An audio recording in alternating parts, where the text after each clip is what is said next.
What if everything you've been told about protein, calcium, and healthy eating is actually making you sick? I'm standing here today because a Cornell professor spent 5 decades uncovering a truth so controversial that it threatens billion-dollar industries and it changed everything we thought we knew about aging. Colin Campbell didn't set out to become a plant-based advocate. He grew up on a dairy farm. He believed in animal protein. But then his research at one of the world's most prestigious universities revealed something that forced him to question everything. And the findings were so powerful that they've now helped millions of people reverse disease, reclaim their energy, and literally turn back their biological clocks by 30 years or more. The 5 foods he avoids, they're probably sitting in your kitchen right now. And the science behind why he avoids them isn't some fringe theory. It's backed by the most comprehensive nutritional study ever conducted on human beings. This is his story, and by the end, you'll understand exactly why the foods we've been told are essential might actually be stealing decades from your life. Colin Campbell was born in 1934 on a dairy farm in Northern Virginia. His childhood was steeped in the American food tradition: milk with every meal, meat as the centerpiece of dinner, eggs for breakfast. His family raised cattle. They believed, like everyone else in rural America, that animal protein was the foundation of strength and health. Campbell went on to study nutrition at Cornell University, one of the top agricultural and nutritional science institutions in the world, and then completed his PhD at Cornell in nutrition, biochemistry, and microbiology. His early career was entirely conventional. He worked on projects aimed at improving childhood malnutrition in the Philippines. And his solution, like every other nutritionist at the time, was to increase protein intake, specifically animal protein. He believed he was helping. But then something happened in the Philippines that stopped him cold. The children from the wealthiest families, the ones consuming the most animal protein, were the ones getting liver cancer at alarming rates. The poor children eating mostly rice and vegetables were not. That contradiction haunted him. It didn't fit the model. It didn't fit anything he'd been taught. So he did what any rigorous scientist does. He started asking questions that no one else was asking. Back at Cornell, Campbell began laboratory research that would span decades. He wanted to understand the relationship between protein and cancer. His team conducted controlled studies on laboratory rats, feeding them precise diets and exposing them to aflatoxin, a potent carcinogen. What they discovered was shocking. When rats were fed diets where 20% of calories came from casein, the main protein in cow's milk, cancer growth exploded. Tumors developed rapidly. But when the protein source was switched to plant protein like wheat or soy, even at the same 20% level, cancer promotion virtually stopped. Then they did something even more revealing. They toggled the casein intake up and down. At 5% casein, cancer promotion was minimal. At 20%, it surged, then back down to 5%, and the cancer growth slowed again. They could literally turn cancer growth on and off like a switch just by adjusting the amount of animal protein in the diet. These weren't fringe findings published in obscure journals. Campbell's research appeared in top-tier peer-reviewed publications, the Journal of Nutrition, Cancer Research, and others. But here's what made it controversial. The implications were massive. If animal protein promoted cancer in controlled laboratory conditions, what did that mean for human diets? Campbell knew he couldn't make that leap without human data. So he went looking for the largest, most comprehensive human nutrition study ever conducted, and he found it in China. In 1983, Campbell partnered with researchers from Oxford University and the Chinese Academy of Preventive Medicine to launch the China-Oxford-Cornell Diet and Health Project. It was funded by the National Institutes of Health, and it became known simply as the China Study. The scope was staggering. They surveyed 6,500 people across 65 rural counties in China, covering a population of 880 million people. They collected data on over 350 variables: diet, lifestyle, disease rates, blood biomarkers, environmental factors. The beauty of rural China in the 1980s was that people ate locally. They didn't move around much. Their diets were stable and traditional, varying dramatically from one region to another. Some counties ate mostly plant foods, rice, vegetables, legumes. Others consumed more animal products. It was a natural experiment on a scale that had never been done before and will likely never be replicated. What the data revealed was a pattern so consistent it was undeniable. Counties where people ate the most animal-based foods had the highest rates of heart disease, diabetes and cancers of the breast, colon, prostate, and lung. Counties where people ate mostly whole plant foods had dramatically lower rates of these diseases. The correlation wasn't subtle. It was a clear dose-dependent relationship. More animal food, more disease. Less animal food, less disease. But Campbell didn't stop there. He wanted to understand the mechanisms. Why does animal protein promote disease while plant protein doesn't? The research pointed to several pathways. First, animal protein significantly raises levels of IGF-1, insulin like growth factor 1, a hormone that promotes cell growth. That's fine when you're a child and growing. But in adulthood, elevated IGF-1 is linked to cancer promotion because it encourages cells, including cancer cells, to multiply. Plant protein doesn't spike IGF-1 the same way. Second, animal foods are completely devoid of fiber and loaded with saturated fat and cholesterol, which drive inflammation, clog arteries, and disrupt gut health. Third, animal foods are acidic in the body's metabolic process, which triggers calcium loss from bones. One reason why countries with the highest dairy consumption also have the highest rates of osteoporosis. A paradox that the dairy industry doesn't want you thinking about. Fourth, animal foods contain hemi-iron, which is highly absorbable, but also acts as a pro-oxidant in the body, generating free radicals that damage cells and DNA. Plant-based non-hemi-iron is regulated by the body. You absorb what you need and excrete the rest. And fifth, cooking animal products at high temperatures creates carcinogenic compounds like heterocyclic amines and polycyclic aromatic hydrocarbons, substances that directly damage DNA. When you add it all up, the biological case against animal foods is overwhelming. And yet Campbell knew that publishing these findings would put him at odds with powerful industries and decades of dietary dogma. In 2005, Campbell co-authored the China Study with his son Thomas Campbell, a physician. The book laid out the research in accessible terms and made a simple, radical argument. The healthiest diet is one based on whole plant foods, and the most dangerous foods are animal-based.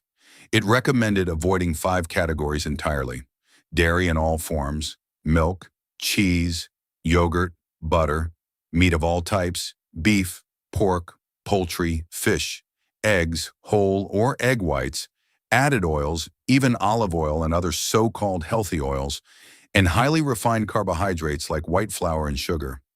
The book became a phenomenon. It sold millions of copies. It inspired a wave of people to adopt plant-based diets.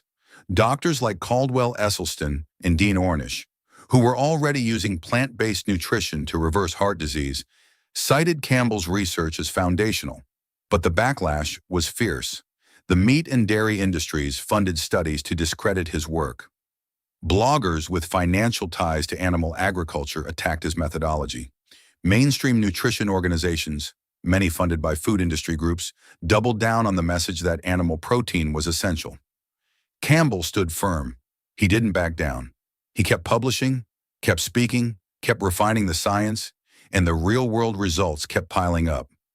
People reversing type 2 diabetes, clearing coronary blockages, dropping medications, losing weight, feeling decades younger. So what does Campbell eat? His diet is whole food, plant-based, and remarkably simple. Vegetables, as many colors and varieties as possible. Fruits, whole and unprocessed. Whole grains like brown rice, oats, quinoa, barley. Legumes, beans, lentils, chickpeas, packed with protein and fiber. Nuts and seeds in moderation. No animal products, no added oils, no processed junk. He doesn't count calories. He doesn't weigh portions. He eats until he's satisfied, and his body self-regulates because whole plant foods are nutrient-dense and naturally lower in calorie density. He's not suffering. He's not deprived. He describes his meals as delicious and satisfying. Hearty stews, vegetable stir-fries over brown rice, oatmeal loaded with berries and walnuts, big salads with tahini dressing, bean chili, lentil soups. The food is abundant, it's colorful, it's flavorful. And here's the kicker. At 89 years old, Campbell is sharper, more energetic, and healthier than most people decades younger. Colleagues who have known him for years say his physical vitality and mental clarity are astounding. He attributes it entirely to his diet, but more importantly, he points to the data. His personal experience is just one anecdote. The science involves millions of data points, thousands of studies, decades of peer-reviewed research, and all of it points in the same direction. Let's talk about what happens in your body when you remove those 5 foods and switch to whole plant foods. First, inflammation drops. C-reactive protein, interleukin-6, and other inflammatory markers plummet within weeks. Chronic inflammation is the root cause of most age-related diseases: heart disease, Alzheimer's, cancer, arthritis. When you remove the dietary triggers, your body's inflammatory load decreases dramatically. Second, your gut microbiome transforms. The trillions of bacteria in your intestines thrive on fiber, which only comes from plants. A healthy microbiome produces short-chain fatty acids like butyrate, which protect the gut lining, regulate immunity, and even influence brain health. Animal foods feed the wrong bacteria, the ones that produce TMAO, a compound linked to heart disease. Third, your arteries start to heal. Endothelial function, the ability of your blood vessels to dilate and contract properly, improves within weeks on a plant-based diet. Caldwell Esselstyn's research at the Cleveland Clinic showed that patients with severe coronary artery disease, the kind that typically requires bypass surgery, experience reversal of arterial plaque on a whole food plant-based diet. Their arteries literally cleared. Fourth, insulin sensitivity improves. Your cells become more responsive to insulin, which means better blood sugar control, lower risk of diabetes, and reduced fat storage. Fifth, your cells start to repair. Telomeres, the protective caps on your chromosomes that shorten as you age, have been shown to lengthen in people following plant-based diets, combined with other healthy lifestyle factors. Research led by Dean Ornish and Nobel laureate Elizabeth Blackburn. Longer telomeres means slower biological aging. Sixth, your energy stabilizes. Without the blood sugar spikes and crashes from refined carbs and the sluggishness from heavy animal meals, your energy levels even out. People report waking up refreshed, maintaining focus throughout the day, and not needing that afternoon caffeine hit. And seventh, your body composition changes. You lose excess fat, especially visceral fat around your organs, which is the most dangerous kind. Muscle mass is preserved because plants provide plenty of protein. Beans, lentils, tofu, tempeh, whole grains, vegetables all contribute. The myth that you need animal protein to be strong is just that, a myth. Some of the world's strongest athletes, from ultramarathoners to powerlifters, are thriving on plants. Now let's address the elephant in the room. Calcium. The dairy industry has spent billions convincing us that we need milk for strong bones. But the data tells a different story. Countries with the highest dairy consumption, like the United States, Sweden, and Finland, have the highest rates of hip fractures. Countries with the lowest dairy consumption, like many in Asia and Africa, have the lowest fracture rates. Why? Because bone health isn't just about calcium intake, it's about calcium balance. Animal protein is highly acidic in the body's metabolic process, and to neutralize that acid, your body pulls calcium from your bones. So even though dairy contains calcium, the net effect on bone health can be negative. Plant foods, on the other hand, provide calcium without the acid load. Leafy greens like kale, collard greens, and bok choy are excellent sources.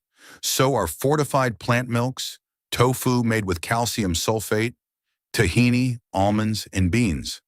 And the calcium from plants is well absorbed, especially when you're getting enough vitamin D and weight-bearing exercise, which are the real keys to bone health. Campbell himself has never had a bone density issue. His bones are strong, his posture is upright, and he's never taken a calcium supplement. The whole plant food diet provides everything his body needs. What about protein? This is the question Campbell gets asked more than any other. The protein myth is deeply embedded in our culture. We've been told we need massive amounts, that plant protein is inferior, that we'll waste away without our animal products. None of it is true. First, let's talk about requirements. The average adult needs about zero point 0.8 grams of protein per kilogram of body weight per day. For a 70-kilo person, that's 56 grams.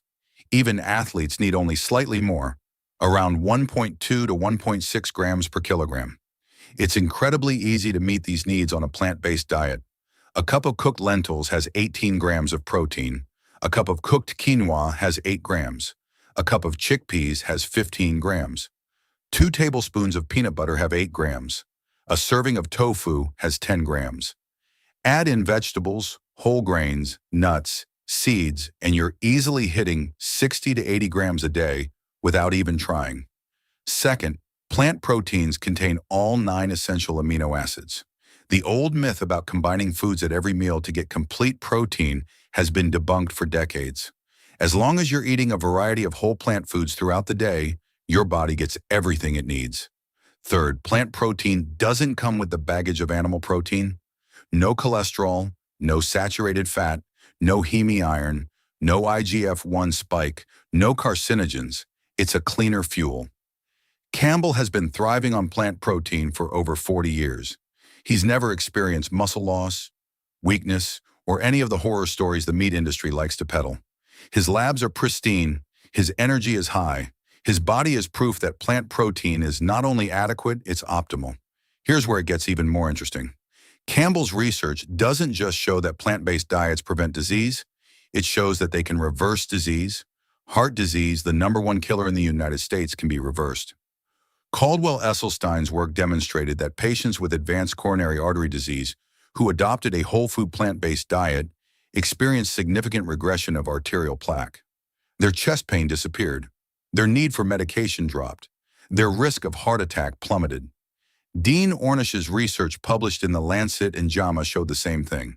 Not just prevention, reversal.